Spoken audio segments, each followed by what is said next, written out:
ಕರ್ನಾಟಕ ರಾಜ್ಯದಲ್ಲಿ ಸುಮಾರು 16ರಿಂದ 18% ಇರುವಂಥ ಮುಸ್ಲಿಂ ಸಮುದಾಯ.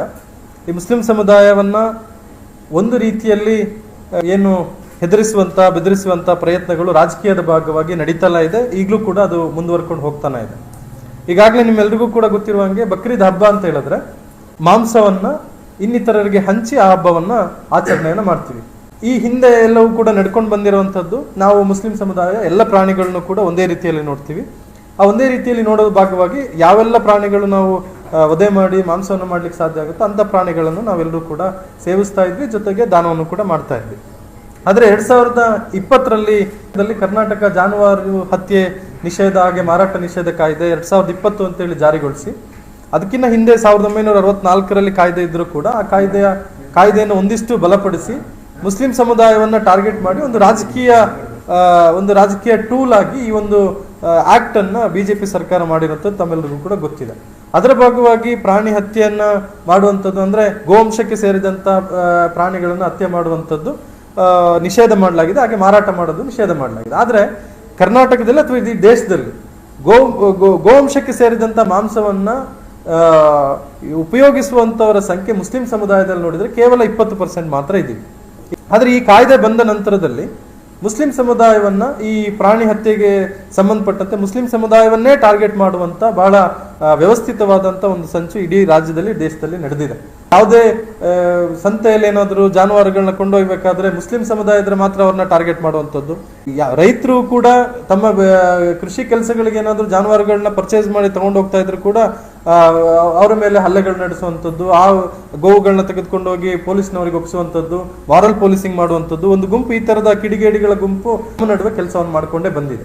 ಆ ಎಲ್ಲ ಹಿನ್ನೆಲೆಯಿಂದ ನಾವು ಹಾಸನ ಜಿಲ್ಲೆಯ ಮುಸ್ಲಿಂ ಸಂಘಟನೆಗಳ ಒಕ್ಕೂಟ ಈ ಬಾರಿ ಒಂದು ನಿರ್ಧಾರವನ್ನು ಮಾಡಿದ್ದೇವೆ. ಈ ಬಕ್ರೀದ್ ಹಬ್ಬದ ದಿನ ಗೋ ವಂಶಕ್ಕೆ ಸೇರಿದ ಯಾವುದೇ ಪ್ರಾಣಿಗಳನ್ನ ಖರೀದಿ ಮಾಡಬಾರ್ದು, ಜೊತೆಗೆ ಯಾವುದನ್ನು ಕೂಡ ವಧೆ ಮಾಡಬಾರ್ದು ಅಂತ ಹೇಳಿ ತೀರ್ಮಾನವನ್ನು ಮಾಡಿದ್ದೀವಿ. ಹಾಸನ ಜಿಲ್ಲೆಯ ಎಲ್ಲ ಮುಸ್ಲಿಂ ಸಮುದಾಯ ಈ ಒಂದು ನಿರ್ಧಾರವನ್ನ ತಾವು ಪಾಲಿಸಬೇಕು ಅನ್ನೋಂಥ ಆಗ್ರಹವನ್ನು ಕೂಡ ನಾವು ಮಾಡ್ತಾ ಇದ್ದೀವಿ. ಅದ್ರ ಜೊತೆಗೆ ಇವತ್ತು ಮುಸ್ಲಿಂ ಸಮುದಾಯ ಹೆಚ್ಚಿರುವಂತ ಮೊಹಲ್ಲಾಗಳಲ್ಲಿ, ಎಕ್ಸಾಂಪಲ್ ಪೆನ್ಷನ್ ಮೊಲ್ಲಾ ಇರ್ಬೋದು, ಅಮೀರ್ ಮೊಲ್ಲಾ ಇರ್ಬೋದು, ಆ ಕಡೆ ಮೆಹಬೂಬ್ ನಗರ್ ಇರ್ಬೋದು, ಎಲ್ಲ ಕಡೆಗಳಲ್ಲಿ ಜಿಲ್ಲಾಡಳಿತ, ಸರ್ಕಾರ ಹಾಗೆ ಪೊಲೀಸ್ ಇಲಾಖೆ ಒಂದು ಪ್ರಕಟಣೆಯನ್ನು ಮಾಡಿದೆ, ಒಂದು ಬ್ಯಾನರ್ಗಳನ್ನು ಹಾಕಿದೆ.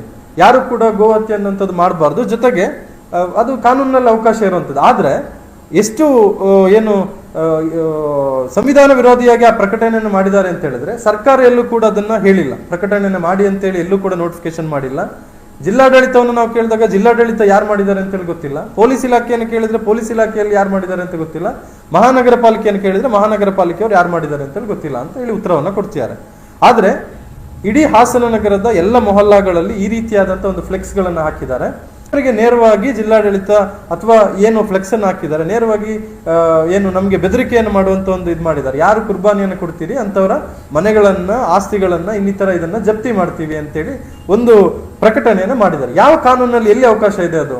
ಅಥವಾ ಕರ್ನಾಟಕ ಸರ್ಕಾರದ 2020 ಕಾಯ್ದೆಯಲ್ಲಿ ಎಲ್ಲಾದ್ರೂ 22 ಸೆಕ್ಷನ್ ಇದೆ, ನಾವು ನೋಡಿದಾಗ, ನಾನು ಒಬ್ಬ ವಕೀಲನಾಗಿರೋದ್ರಿಂದ 22 ಸೆಕ್ಷನ್ ಅಲ್ಲಿ ಎಲ್ಲೂ ಇಲ್ಲದೆ ಇರುವಂತದ್ದು ಅಥವಾ ಯಾವುದೇ ನೋಟಿಫಿಕೇಶನ್ ಇಲ್ಲದೆ ಇರುವಂತದ್ದು ಇವತ್ತು ಹಾಸನ ನಗರದ ಎಲ್ಲ ಮೊಹಲ್ಲಾಗಳಲ್ಲಿ ಫ್ಲೆಕ್ಸ್ ಗಳ ಮೂಲಕ ಹಾಕುವಂತ ದರ್ದ್ ಏನಿತ್ತು, ಅದನ್ನ ನಾವಿವತ್ತು ಜಿಲ್ಲಾಡಳಿತಕ್ಕೆ ಪ್ರಶ್ನೆಯನ್ನು ಮಾಡ್ತಾ ಇದ್ದೇವೆ. ಯಾಕೆ ಈ ಮಾತನ್ನು ಹೇಳ್ತಾ ಇದ್ದೀನಿ ಅಂತ ಹೇಳಿದ್ರೆ, ಯಾವುದೇ ಹಬ್ಬ ಹರಿದಿನಗಳಲ್ಲಿ ಈ ತರದಲ್ಲಿ ಯಾವುದೇ ಸಮುದಾಯವನ್ನು ಬೆದರಿಸುವಂತ ಕೆಲಸವನ್ನ ಯಾವುದೇ ಸರ್ಕಾರ ಮಾಡಬಾರ್ದು. ಆದ್ರೆ ನಾವಿವತ್ತು ಈ ಪತ್ರಿಕಾ ಸಭೆಯ ಮೂಲಕ ಅವರಿಗೆ ಒತ್ತಾಯವನ್ನು ಮಾಡ್ತಾ ಇದ್ದೇವೆ. ಈ ರೀತಿಯಾಗಿ ಫ್ಲೆಕ್ಸ್ ಗಳನ್ನ ಹಾಕಿರುವಂತದ್ದು ತಾವು ಕಾನೂನು ಬಾಹಿರ, ಜೊತೆಗೆ ಇದು ಸಂವಿಧಾನ ವಿರೋಧಿ.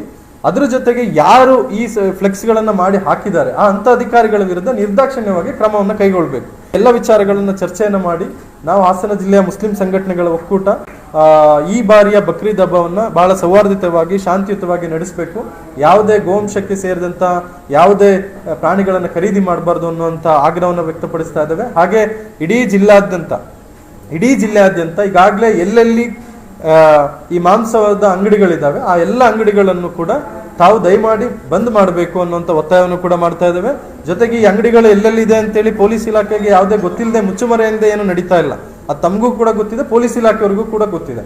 ಸೊ ಅವರುಗಳ ಅಂಡರ್ಸ್ಟ್ಯಾಂಡಿಂಗ್ ನಲ್ಲಿ ನಡೆಯುವಂತಹ ಒಂದು ಅಂಗಡಿಗಳನ್ನ ಇವತ್ತು ಇಡೀ ಸಮುದಾಯದ ತಲೆಗೆ ಕಟ್ಟುವಂಥದ್ದು ಸರಿಯಲ್ಲ. ಹಾಗಾಗಿ ನಾವು ಸಮುದಾಯದ ಎಲ್ಲ ನಾಯಕರುಗಳು ಕೂಡ ಸೇರಿ ತೀರ್ಮಾನವನ್ನು ಮಾಡಿದ್ದೇವೆ. ಇಂದಿನಿಂದ ಯಾವುದೇ ಅಂಗಡಿಗಳು ಕೂಡ ನಾವು ಮುಂದೆ ಏನು ಈ ಕಾಯ್ದೆ ವಾಪಸ್ ಆಗುತ್ತೋ ಅಥವಾ ನಾವು ಮುಂದೆ ಏನು ತೀರ್ಮಾನ ಮಾಡ್ತೀವೋ ಅಲ್ಲಿವರೆಗೂ ಕೂಡ ಯಾರು ಕೂಡ ಮಾಂಸದ ಅಂಗಡಿ, ಈ ರೀತಿಯ ಗೋವಂಶಕ್ಕೆ ಸೇರಿದಂತಹ ಮಾಂಸದ ಅಂಗಡಿಗಳನ್ನ ತೆರೀಬಾರ್ದು, ಆ ರೀತಿಯಾದಂತಹ ಮಾಂಸವನ್ನ ಮಾರಾಟ ಮಾಡಬಾರ್ದು. ಇದನ್ನ ಎಲ್ಲ ಜಿಲ್ಲಾದ್ಯಂತ ಎಲ್ಲ ಅಂಗಡಿಗಳಿಲ್ಲದಂತ ಅವರು ಕೂಡ ಅದನ್ನ ಎಚ್ಚರಿಕೆಯಿಂದ ಇರಬೇಕು. ಜೊತೆಗೆ ಪೊಲೀಸ್ ಇಲಾಖೆಗೂ ಕೂಡ ಒಂದು ಜವಾಬ್ದಾರಿ ಇದೆ. ಪೊಲೀಸ್ ಇಲಾಖೆಗೆ ಎಲ್ಲೆಲ್ಲಿ ಅಂಗಡಿಗಳಿದೆ ಅನ್ನುವಂಥದ್ದು ಅವ್ರಿಗೆ ಮಾಹಿತಿ ಇದೆ. ಅವರುಗಳ ಅಂಡರ್ಸ್ಟ್ಯಾಂಡಿಂಗ್ ನಲ್ಲಿ ಯಾವುದೋ ಅಂಗಡಿಗಳನ್ನ ಮಾಡಿಕೊಟ್ಟು ಇಡೀ ಸಮುದಾಯದ ತಲೆಗೆ ಕಟ್ಟುವಂಥದ್ದು ಸರಿಯಲ್ಲ. ಇಲಾಖೆಯಲ್ಲೂ ಕೂಡ ನಾವು ಮನವಿಯನ್ನು ಮಾಡ್ತಾ ಇದ್ದೇವೆ, ಇಂಥ ಅಂಗಡಿಗಳನ್ನ ತಾವು ನಿರ್ದಾಕ್ಷಿಣ್ಯವಾಗಿ ಬಂದ್ ಮಾಡಿ, ನಾವು ಯಾರು ಕೂಡ ಅವ್ರಿಗೆ ಸಪೋರ್ಟ್ ಮಾಡ್ತಾ ಇಲ್ಲ, ನೀವು ಕೂಡ ಅವರಿಗೆ ಬಂದ್ ಮಾಡೋ ರೀತಿಯಲ್ಲಿ ನೀವು ಮಾಡಬೇಕು ಅನ್ನೋಂಥ ಎಚ್ಚರಿಕೆಯನ್ನು ಕೊಡ್ತಾ ಈ ಒಂದು ನಾಡಿದ್ದು ನಡೆಯುವಂಥ ಬಕ್ರೀದ್ ಹಬ್ಬ ಏನಿದೆ, ನಾವು ಬೇರೆ ರೀತಿಯಾದಂಥ ಕುರಿ, ಮೇಕೆ ಈ ಥರದ ಮಾಂಸಗಳನ್ನು ಕೊಡಲಿಕ್ಕೆ ಅವಕಾಶ ಇದೆ. ಆ ಬಲಿದಾನವನ್ನು ತಮ್ಮ ಚೌಕಟ್ಟಿನೊಳಗಡೆ ಮಾಡಿ ಇತರರಿಗೂ ಕೂಡ ಅದನ್ನು ಕೊಟ್ಟು ಬಹಳ ಸೌಹಾರ್ದಯುತವಾಗಿ ಬಕ್ರೀದ್ ಹಬ್ಬವನ್ನು ಆಚರಣೆ ಮಾಡೋಣ ಅಂತೇಳಿ ತಮ್ಮೆಲ್ಲರ ಮೂಲಕ ನಾವು ಇಡೀ ಜಿಲ್ಲೆಯ ಸಮುದಾಯಕ್ಕೆ ನಾನು ಹೇಳಲಿಕ್ಕೆ ಇಷ್ಟಪಡ್ತೀನಿ.